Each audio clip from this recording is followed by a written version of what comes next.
se assentando, se acomodando, quero me apresentar. Eu sou o Bruno, faço parte da missão Jovens Sarados, da Parada Inglesa, tenho 36 anos, sou casado e hoje estou aqui para partilhar um pouco da palavra de Deus com vocês, diante de um tema muito profundo, que é a fé.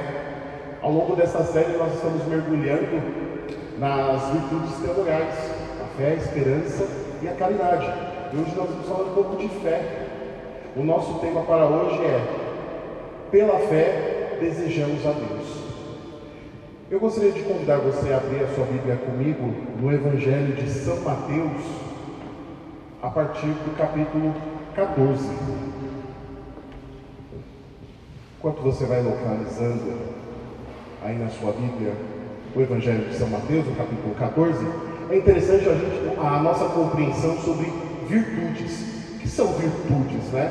Nós conhecemos muito bem o oposto das virtudes, que são os vícios. Os vícios são práticas ruins. Então, à medida em que eu tenho uma prática ruim, essa prática vai se tornando tão repetitiva, tão repetitiva, tão repetitiva, que ela se torna um vício. E, ao contrário disso, quando nós praticamos coisas boas, essas práticas boas elas vão se repetindo tanto na nossa vida, que elas vão se tornando virtudes. Então, por exemplo, se eu pratico a minha bondade praticada tantas e tantas e tantas e tantas vezes, ela pode se tornar uma honestidade. Então, a prática da bondade me leva a uma virtude da honestidade. Então, nós podemos entender que as virtudes elas podem ser humanas, aquelas que partem do nosso caráter, que partem da nossa formação pessoal, da nossa formação familiar, da nossa cultura. Então, a prática dessas bondades, elas vão se tornando virtudes na nossa vida. Mas elas também podem ter origem espiritual. Por exemplo, as virtudes teologais, a fé, a esperança e a caridade. Então, quando nós recebemos, através do santo batismo, o Espírito Santo em nós nos tornamos filhos de Deus. Nós recebemos uma graça santificante. Essa graça santificante é o que nos permite nos relacionarmos com a Santíssima Trindade de Deus. Então, a partir do Espírito Santo que passa a habitar no meu ser, eu posso acessar a Deus, eu posso me relacionar para com Ele, e tudo isso se dá a partir do Espírito Santo. Então, o Espírito Santo que se torna presente em nós, ele se torna o fundamento das nossas virtudes, ele vai se tornar aquele start das nossas virtudes, ele vai startar em nós essas virtudes que provêm da graça de Deus, que é a fé, a esperança e a caridade. E quando nós falamos de fé, nos dias de hoje, nós temos um entendimento muito ruim daquilo que é fé. Fé tem se tornado algo motivacional. Tenha fé, tenha ânimo, tenha coragem, e nós estamos nos perdendo da essência que é a fé, daquilo que vem de dentro de nós a partir da graça de Deus. Quando a carta aos Hebreus vai falar de fé, ela vai falar que fé é acreditar naquilo que não se pode ver, aquilo que não se pode sentir, aquilo que está além. O catecismo da Igreja Católica, inclusive, quando vai falar de fé, quando vai falar ali da formação do ser humano, ele vai dizer que o ser humano ele é capaz de Deus. Por quê? Através da nossa formação intelectual, exclusivamente, nós podemos entender que Deus existe. Lá atrás, Aristóteles, Platão já tocaram nessa realidade de entender, a partir da observação do mundo, de que Deus existe. Ou seja, deixa eu reduzir aqui um pouquinho a velocidade. Ou seja, a partir das minhas faculdades mentais, a partir da minha observação para com o mundo, para com o ser humano à minha volta, para com a vida e para com a existência, eu posso compreender de que existe um ser superior a mim. Vocês com certeza devem conhecer alguém que não acredita especificamente em Jesus Cristo ou com o nome Deus, mas que acredita que há um ser superior, há uma entidade superior, existe um cosmos, existe algo. Essas pessoas dão vários nomes para essas coisas. Então nós vamos ver que são pessoas que muitas vezes não praticam a fé como nós que estamos aqui. Mas elas, a partir da observação, a partir de suas experiências, elas conseguem sentir que existe algo maior do que elas.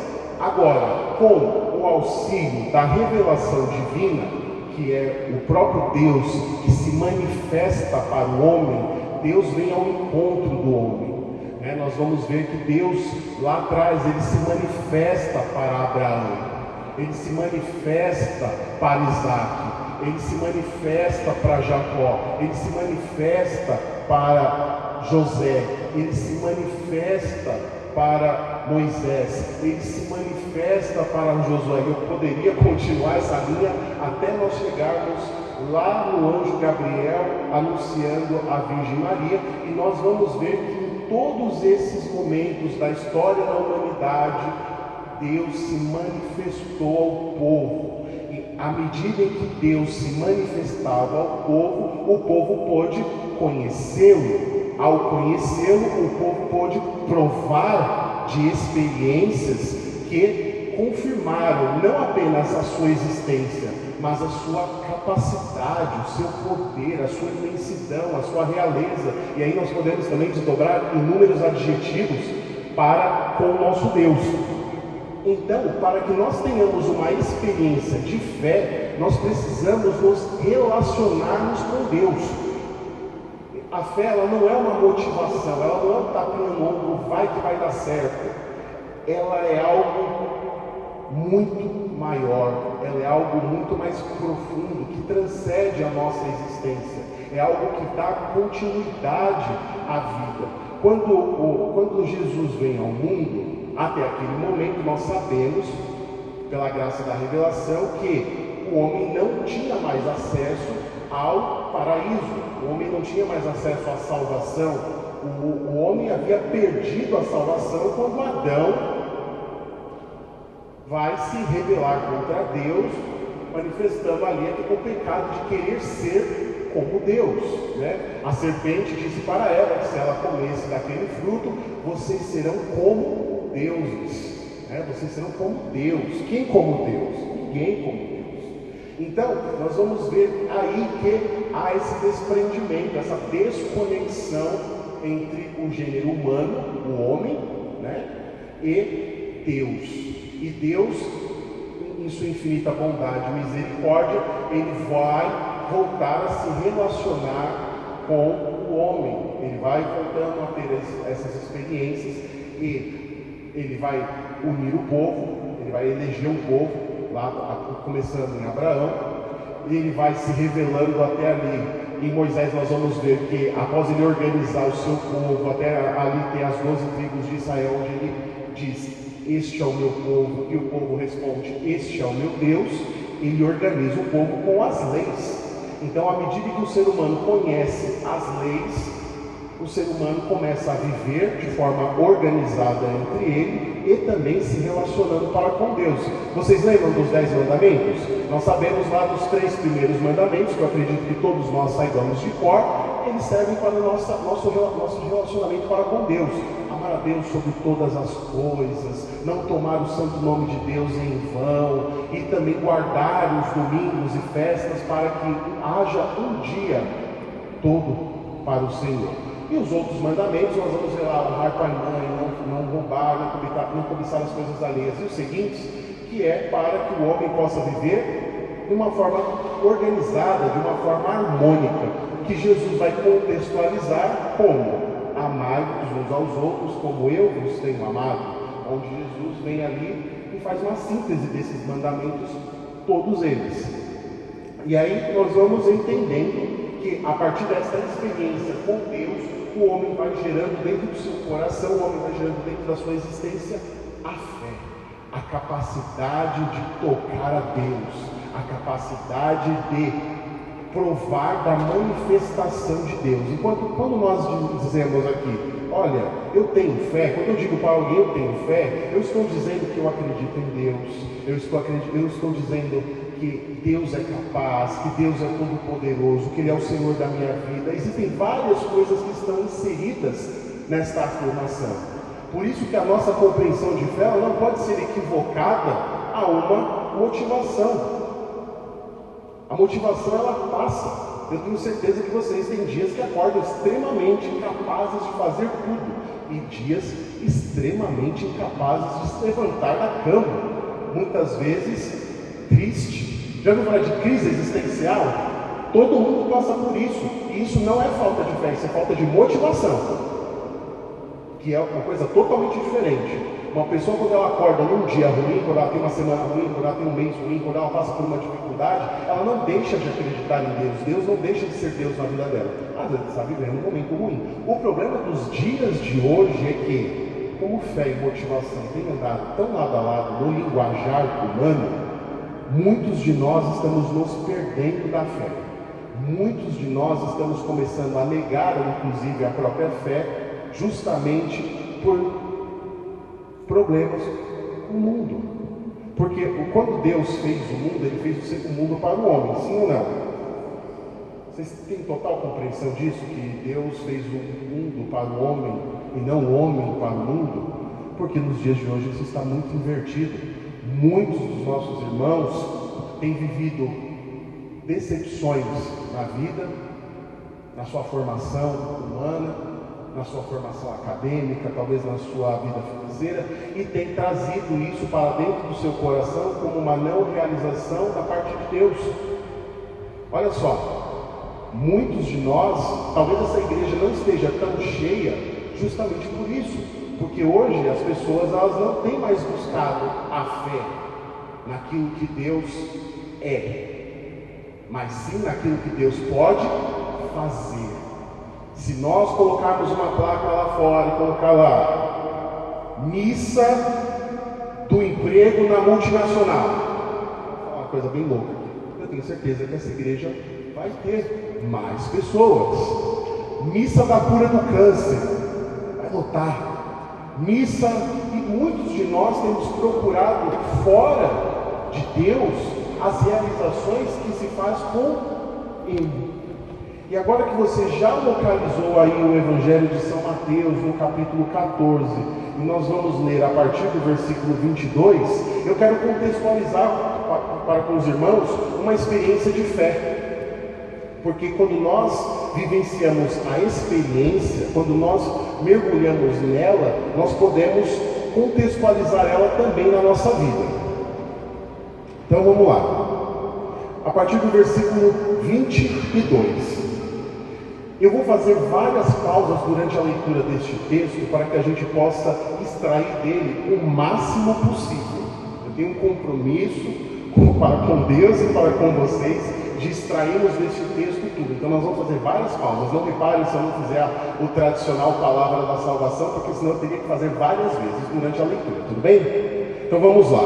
Logo em seguida, forçou os discípulos a embarcar e a aguardá-lo na outra margem, até que ele despedisse as multidões. Olha que cena interessante. Nós estamos vendo Jesus obrigando os discípulos, forçando os discípulos a embarcar e aguardar do outro lado da margem. Jesus precisou dar uma acelerada nos discípulos. Vamos. Sobe aqui no barco e vai lá para o outro lado. Por que isso aconteceu? Se você estiver com a Bíblia, você sabe, porque você vai olhar um pouquinho o que está acontecendo em cima, mas eles acabaram de vivenciar a multiplicação dos pães. Eu não sei vocês, mas eu, se vejo 5 pães e 2 peixes alimentando mais de 5.000 pessoas, eu estaria lesado igual esses discípulos estavam. Se eu vejo 2 peixes alimentando quase 5.000 pessoas, eu ficaria um pouco abobado, eu ficaria um pouco lento, eu teria dificuldade de fazer o que Jesus estaria mandando em seguida, porque eu estaria extasiado ainda daquilo que aconteceu. Então, Jesus fala para os discípulos, Jesus dá uma missão aqui para os discípulos: peguem o barco e vão para o outro lado da margem. Eu vou me despedir aqui das pessoas, eu vou dar tchau aqui, vou tirar umas fotos, vou dar umas bênçãos aqui, e depois eu encontro vocês lá do outro lado. E aí o que acontece? Aqui nós temos um porém. Por que os discípulos também tiveram dificuldade para embarcar? A última vez que os discípulos tiveram essa experiência de estar num barco e ter que atravessar para o outro lado, veio uma baita de uma tempestade e eles tiveram que acordar Jesus dormindo. Jesus que estava dormindo na polpa, eles tiveram que acordar Jesus e falar: olha, Jesus, nós vamos morrer, porque esse barco vai virar e você está dormindo aí. Então eles tinham aí o quê? Um trauma de barco, mar e tempestade. E agora eles tinham um outro problema. Não tinha Jesus na polpa. Jesus estava ficando lá. Jesus estava falando: vão lá que depois eu encontro vocês. Tchau. Ide em paz e que eu vos acompanho. Né? Jesus estava indo para o outro lado e eles estavam ficando. E olha que interessante, Jesus manda eles irem. Então o que aconteceu com Jesus? Só que antes da gente voltar, vamos deixar eles lá no barco. Foram para o barco, pegaram o barco e estão lá. Tendo se despedido, subiu ao monte e foi orar a sós. Então, ok, Jesus foi fazer aquilo que normalmente ele gostava de fazer: ir se reservar no canto e se relacionar com Deus. Agora vamos voltar para o barco, porque agora a coisa vai ficar legal lá no barco. Quando a gente tem um problema e quando a gente teme muito o problema, o que acontece? O problema. Eles chegaram no meio do Mar da Galileia. O Mar da Galileia, na verdade, ele não chega a ser um oceano, mas ele é um lago muito grande. Qual que é o problema de um lago muito grande? Na beira, onde é raso, normalmente não tem vento, está tudo tranquilo, é pacífico. Mas quando você chega no meio, tem muito vento e você está sujeito às adversidades do mar. E aí o que aconteceu com os nossos queridos amigos? É claro que tinha que vir uma tempestade, né? É típico da vida do cristão, né? Você está ali, está tudo indo bem e vem uma adversidade. Sabe o que é interessante? Jesus sabia que eles tinham esse problema. Jesus conhecia os seus discípulos. Jesus sabia que eles iam ter... Primeiro que Jesus sabia que a tempestade ia acontecer. Anotem isso no seu coração. Jesus sempre sabe das coisas que vão nos acontecer. Nada foge do controle de Deus. E isso é um eixo para que nós compreendamos aquilo que é fé. Há momentos em que Jesus vai se utilizar da tempestade para que nós tenhamos uma experiência com Ele. Em alguns momentos Ele pode até estar dormindo, mas em alguns momentos nós não vamos ver Jesus no barco. Mas não ver Jesus no barco não significa que Ele não esteja aonde? Na tempestade. Na tempestade, na adversidade das nossas vidas, Deus está presente. Só que nós não o vemos. Então nós estamos na mesma situação que os discípulos, no mar aberto, sem saber o que fazer, tendo que ir para o outro lado e vivendo uma tempestade. E o momento da tempestade é o melhor momento para a nossa fé aparecer. Eu tenho certeza que esses discípulos estavam. Está vendo? Se Jesus estivesse aqui, isso não estaria acontecendo. Eu tenho certeza que Ele faria algo, porque Jesus fez algo. Eles tinham uma história para contar sobre aquilo que aconteceu com eles. Qual que era a história? Um dia nós estávamos aqui no barco, veio uma baita de uma tempestade. Nós chamamos Jesus e Ele mandou o mar e a tempestade se calar. Na nossa vida, nós também temos muitas histórias que provamos da manifestação de Deus na nossa vida. Mas Deus não se manifesta exclusivamente de uma forma na nossa vida. E é isso que os discípulos vão provar. Vamos lá, versículo 24. O barco, porém, já estava a uma distância de muitos estádios da terra, agitada pelas ondas, pois o vento era contrário. Claro que havia tempestade, né? Na quarta vigília da noite, ou seja, o tempo passou bastante, ele dirigiu-se a eles caminhando sobre o mar. E aqui vem a experiência. Eles não tinham visto que era Jesus, mas Jesus já havia olhado e visto eles. Então a tempestade veio. Olha a questão deles presos ao histórico. Eles estavam em pânico, da mesma forma que eles estavam aonde? Na tempestade anterior. qual que era o histórico deles? Ir até a polpa e chamar Jesus. Não tinha como chamar Jesus. O que estava faltando ali? Porque o cenário estava certinho. Tinha barco, tinha tempestade, tinha discípulo. O que estava faltando? Na nossa cabeça vai vir, estava faltando Jesus. Né? O cenário estaria completo, estava faltando Jesus. Mas não, estava faltando fé. O que faltava aos discípulos naquele momento não era o próprio Jesus em si, mas a fé neste Jesus que poderia fazer a tempestade se calar, e eles não estavam ali.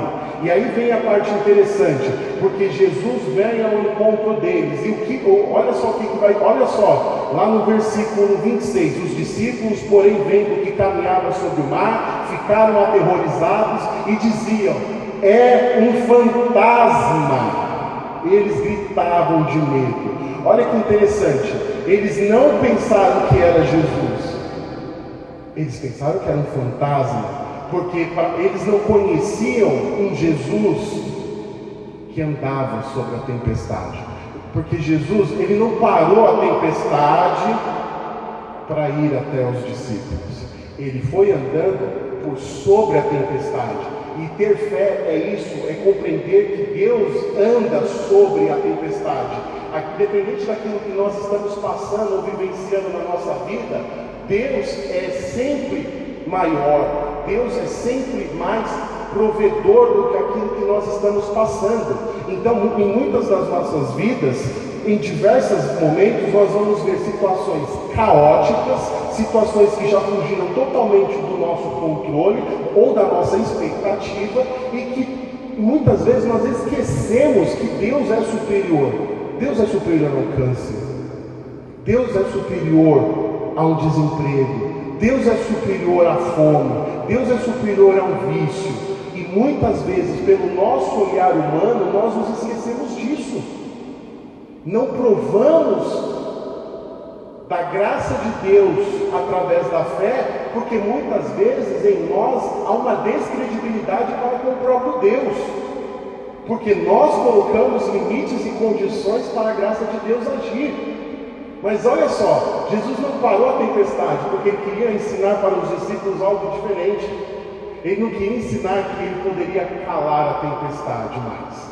Ele queria ensinar aos discípulos que ele anda sobre a tempestade, que a tempestade para ele e o mar calmo é a mesma coisa. E é isso que ele quer nos ensinar nessa noite. Independente da adversidade que nós estamos vivendo, ele é maior e sempre será maior.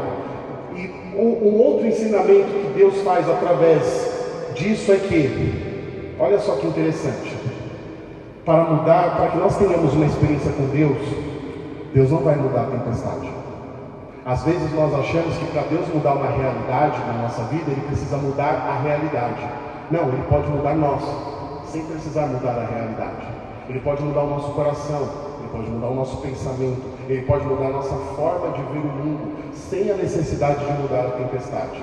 Então, muitas vezes nós achamos que para que eu sobreviva a um desemprego, Deus precisa me mudar do estado de desempregado para empregado. Mas não, Ele pode mudar o meu coração e compreender que eu posso provar da providência dEle, que Ele pode ser provedor na minha vida, que Ele pode mudar o rumo da minha história, que Ele pode mover corações e pessoas para me ajudar e mostrar o quanto Ele é providente na minha vida, sem mexer no contexto, que é o meu desemprego. Ele pode transformar a vida de uma família a partir de uma pessoa em estado terminal, sem curar aquela pessoa, mas agindo no coração de todos nós, entendendo que esta vida é passageira. Sabe, semana passada eu estava num velório, eu fui a um velório da mãe de um amigo, e tinha um louvor acontecendo, e era o pessoal da igreja, né? O pessoal da igreja, esse pessoal é diferente, mas tudo bem, a gente sabe disso, nós aqui estamos acostumados com isso. E estava lotado, violão, louvor, o pessoal com as mãos para cima, era um filho chorando o velório da mãe, mas ele estava glorificando a Deus, ele estava louvando a Deus, ele estava agradecendo a Deus pelo que estava acontecendo. Do outro lado tinha um box, né? Sabe aqueles cemitérios, tem um monte de box assim? Do outro lado tinha um velório com um pouco menos de pessoas, e as pessoas estavam assim.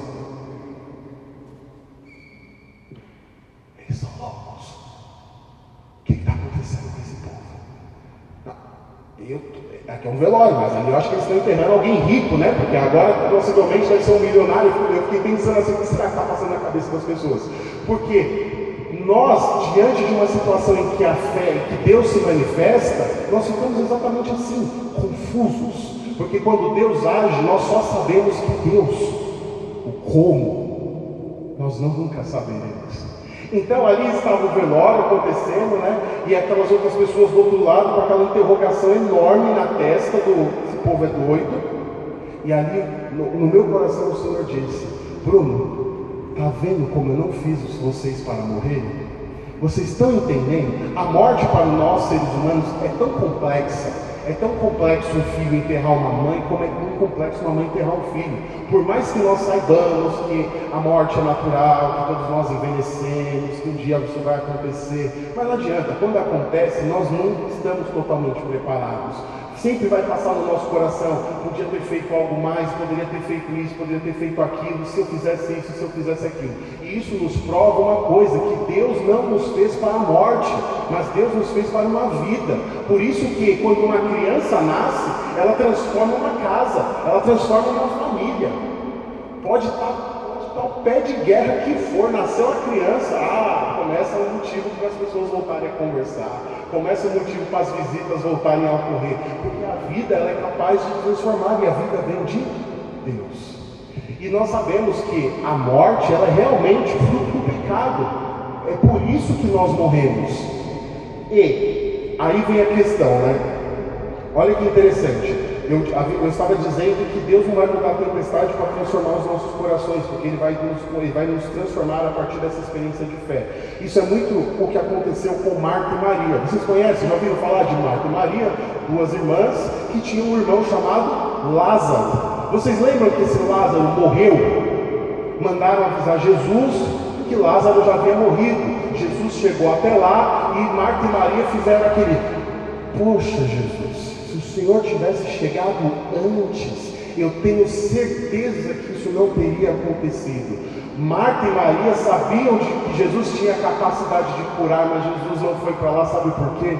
Ele não queria mais fazer o milagre da cura, ele queria fazer o milagre da ressurreição. Ele queria mostrar que nem a morte impunha limites à sua glória. E aí eles entenderam aquilo a partir desta morte de Lázaro. O que aconteceu com Lázaro? Lázaro morreu depois, foram matar ele, né? Não aconteceu nada, ele só ganhou mais um tempo de vida, né? Porque depois Lázaro vai ser novamente assassinado, porque houve aquele grande escândalo do milagre de Jesus. Não era comum multiplicar pão, que dirá ressuscitar pessoas. Então, aí vem a experiência de fé de Marta e Maria, de entender que para Deus nada é impossível, nem ressuscitar pessoas. E aí, voltando para os nossos queridos discípulos lá, vendo o fantasma, versículo 27. Mas Jesus lhe disse logo: tende confiança, sou eu, não tenhais medo. E agora vem o meu discípulo favorito, Pedro. Pedro é meu discípulo favorito, porque eu me vejo muito nele, muito. E Pedro faz uma coisa muito louca: Senhor, se és tu, manda que eu vá ao teu encontro sobre as águas. E Jesus fez: olha aqui para mim, vem. Para mim nada é impossível, e para você, Pedro? Em muitos momentos, para que nós precisamos provar a fé, nós vamos precisar dar passos. Passos, talvez impossíveis para a condição humana. Mas, quando nós temos uma experiência com Deus, o possível e o impossível, a gente sabe que é só uma questão de ponto de vista. O que pode ser impossível para mim, eu tenho certeza que não é impossível para Deus. E aí, Pedro vai, claro que ele vai. Ele é Pedro, pô.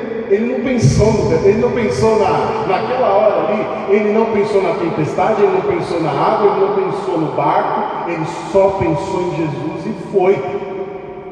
E nós sabemos o que vai acontecer com Pedro, né? E Jesus respondeu: vem. Descendo do barco, Pedro caminhou sobre as águas e foi ao encontro de Jesus.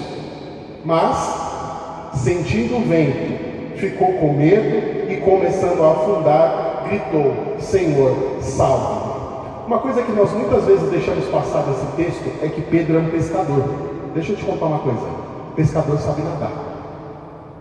O medo de Pedro não era estar afundando por afogamento. O medo de Pedro era, mais uma vez, tirar os olhos de Jesus. Pedro tirou os olhos de Jesus, e isso fez ele afundar. E o pânico dele era voltar os olhos novamente para Jesus. E a experiência de Pedro, ao longo do Evangelho, passa muito por isso: tirar os olhos de Jesus. Quando Jesus é condenado, ele vem ser capturado, Pedro pega uma espada e vai lá e decepa a orelha do soldado.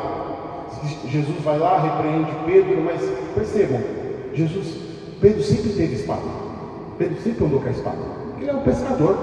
Ele tinha que limpar o peixe, ele tinha que estar preparado. E lá não era São Paulo, não era a cidade de São Paulo, mas também era perigosinho. Então, Jesus nunca esteve preocupado com a espada que Pedro carregava. Jesus sempre esteve preocupado com os olhos de Pedro saírem dele.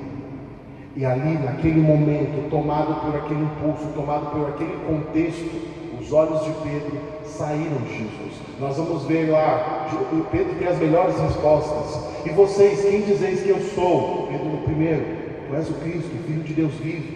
Pedro é um cara bom. Pedro entendeu quem era Jesus, mas Pedro ainda tinha dificuldade de manter os olhos fixos em Jesus. E se nós queremos ter fé e provar da fé, os nossos olhos precisam ser mantidos o tempo todo em Jesus. Então, quando nós passamos por um desemprego, não dá para olhar para o desemprego, não dá para olhar para o currículo, não dá para olhar para a vaga de emprego, tem que olhar para Jesus. Se nós estamos passando necessidade dentro da nossa casa, seja ela qual for, não dá para olhar para o armário vazio, não dá para olhar para o prato vazio ou para a comida que vai ficar faltando alguma coisa. Tem que olhar para Jesus. Se nós temos um câncer, não adianta ficar olhando para o exame, não adianta olhar para a cara do médico.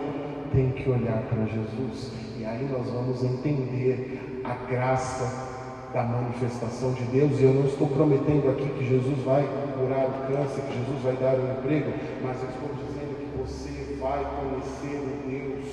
Eu estou dizendo que você vai provar dos impossíveis que Deus pode fazer dentro do nosso coração. E o coração é algo individual, que cada um tem o seu, cada um tem a sua necessidade, cada um tem sua urgência, mas todos nós temos um chamado. E o nosso chamado é ser santos. O nosso chamado não é ser empregado, o nosso chamado não é ser pai, o nosso chamado é ser santo. Todas as outras coisas são pequenos acréscimos que Deus coloca na nossa vida para ver se a gente tomar jeito e vai ser santo. Tudo que acontece na nossa vida, você tem uma profissão, você tem uma formação, porque Deus entendeu que para você ser santo era melhor ser isso que você é hoje. É melhor que você passe por isso que você está passando hoje. E claro que a nossa humanidade, confrontada com essas dificuldades, claro que nós vamos querer ir embora. É claro que nós vamos ter medo. É claro que nós vamos nos desencorajar. Porque por nós, nada vamos poder fazer. Jesus disse isso no Evangelho para os discípulos: sem mim nada podeis fazer. Aqueles que virão após mim farão obras maiores do que essa que vos faço. Eu não sei o que é maior do que multiplicar pães, eu não sei o que é maior do que andar sobre as águas, mas ele disse que nós podemos fazer, e eu não conheço nenhum lugar aqui que ele tenha mentido. Então, por que nós ainda não estamos vivendo estas coisas maiores? E aqui é o motivo de nós deveríamos... quero colocar agora na sua cabeça uma crise. Abre o cérebro aí, crise. Cadê as nossas obras maiores? Onde estão as nossas obras? Porque a fé sem obras, ela é vã. Então, mais uma característica da fé: a fé nos leva a obras. Toda a nossa fé precisa se transbordar numa obra. Eu não sei o que você pode fazer, mas eu sei que Deus quer que você faça alguma coisa. Não existe o apostolado do sofá, não existe o apostolado do Netflix, não existe o apostolado do dormir até a 1 da tarde. Existe aqueles que ouvem a voz de Deus e correspondem. Se nós não estamos fazendo, se não é você, quem é que vai fazer? Se não for agora, desculpa, quando que você vai fazer? Nós vivemos em uma cidade extremamente violenta chamada São Paulo, onde nós muitas vezes não sabemos se voltaremos para casa. E aí? A gente vai esperar até quando? Bom, crise colocada na sua cabeça com sucesso. E aí nós precisamos entender que Deus, qual foi o objetivo? Olha só o que Jesus, agora nós vamos finalizar o texto com tranquilidade depois dessa crise inserida no seu coração. Jesus, no versículo 31, Jesus estendeu a mão prontamente e o segurou, repreendendo: homem fraco na fé, por que duvidaste? Assim subiram no barco, o vento amainou. Os que estavam no barco prostraram-se diante dele, dizendo: verdadeiramente, tu és o Filho de Deus. Jesus se utilizou de tudo isso para que eles pudessem compreender quem ele era. Eu e você nunca vamos vivenciar algo se nós não compreendermos quem ele é. Nós precisamos de uma compreensão muito mais madura sobre quem é Jesus, sobre quem se dá todos os dias no altar da Santa Missa, sobre quem todos os dias perdoa os nossos pecados na confissão, sobre quem todos os dias põe a vida no nosso organismo. Todos os dias nós vamos morrendo, todos os dias todos nós aqui, por mais saudáveis que estejamos, somos todos pacientes em estado terminal. Vocês devem saber que todos os dias uma célula do nosso corpo morre e uma deixa de nascer. E isso faz parte do nosso, a gente chama isso de envelhecimento. O cabelo vai ficando branco, as células já vão, o corpo já não vai voltando mais à forma física como antigamente, a pele vai mudando e tudo isso vai acontecendo porque nós vamos um dia morrer. Qual que é a diferença entre nós e alguém que está com câncer no hospital? Talvez ele saiba a hora. Nós não. Talvez ele saiba que é 1 mês, 2 meses, olha, a qualquer momento. Nós só não sabemos isso. E entre saber a hora e não saber a hora, talvez seja melhor se nós soubéssemos a hora. Mas Deus também conhece o nosso coração e sabe que é melhor que nós não saibamos. Porque Ele imagina as loucuras que nós faríamos também. O desespero também tomaria conta do nosso coração. O que nós precisamos saber é que para amar Jesus nós só temos hoje. Eu te garanto hoje, mas também não te garanto nem o próximo minuto. Se nós olharmos bem, o agora nunca existe. Existe um futuro e existe o passado. Porque quando eu terminar de dizer a palavra agora, já é passado. Então, talvez o que a gente viva tão fincado, tão debruçado na nossa vida, eu vou viver o hoje, eu vou viver o agora, isso não existe. O problema de nós seres humanos é exatamente esse. Nós ficamos muito fincados, muitas vezes, naquilo que já passou, ou muitas vezes sonhando acordado naquilo que pode ser, o que poderia ser. E nós nos perdemos daquilo que nós deveríamos fazer agora. Se nós pudéssemos ter uma conversão genuína, qual seria o melhor momento? Agora. Este é o tempo que o Senhor nos deu.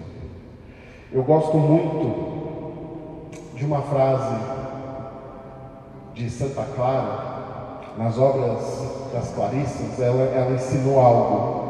Nós nos tornamos o que amamos, e quem amamos molda aquilo que nos tornamos. Eu vou repetir porque a sua cabeça deu uma bugada, que a minha também deu quando eu ouvi pela primeira vez.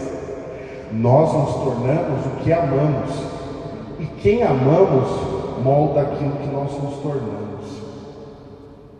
Se nós não estamos amando a Deus, nós temos um problema grave que precisa ser corrigido quanto antes, porque nós só temos o agora, que nem existe. Crise novamente inserida com sucesso no seu coração. Precisamos voltar a Deus. O tempo é agora. E eu quero só finalizar com um texto de São Paulo, que vai nos dizer talvez tudo o que eu disse de uma forma um pouquinho mais prática, que está na segunda carta aos Coríntios, no capítulo 4, a partir do versículo 7. Se você não puder abrir a Bíblia, não tem problema.